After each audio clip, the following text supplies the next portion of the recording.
मुश्किल लागे लगाई मेरी चके भातार सत फीटा रिमोट 6 इंच के भातार सत फीटा रिमोट 6 इंच के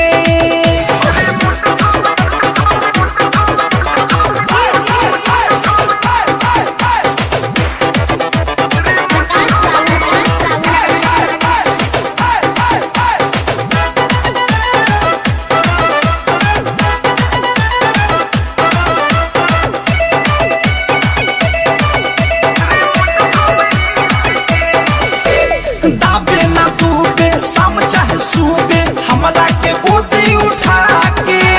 छाजा पौधा जाके लागे ला लाजा छोड़े ला मन पनिया के दाबे ना डूबे शाम चाहे सूबे हमरा के गोदी उठा के छाजा पौधा जाके लागे ला लाजा छोड़े ला मन पनिया के गिज गाछे पड़ी सुखले पहाड़ी ओमे भी रहाई रिंच के भातार सत फीटा रिमोट 6 इंच के भातार सत फीटा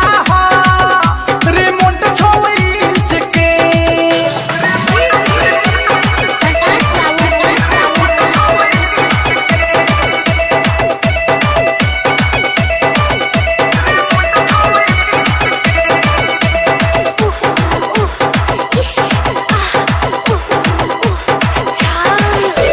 गवने के बेदी चलावे में बेदी धुक धुक कोइले सजाना बा सरधा न पूडे देखते से कूडे अभिले ही है बाबा नावा गवने के बेदी चलावे में बेदी धुक धुक कोइले सजाना बा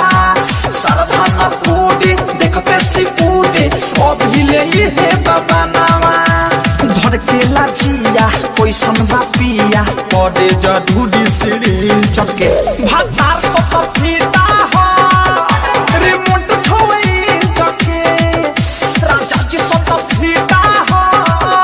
रिमोट 6 इंच के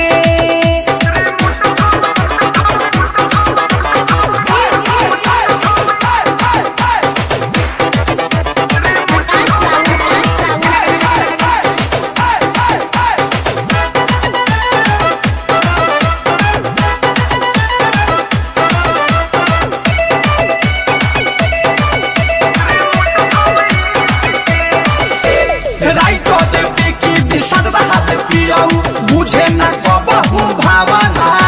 साइज बलहामा कोटे डाढ़ामा लौके नी हम ही बावना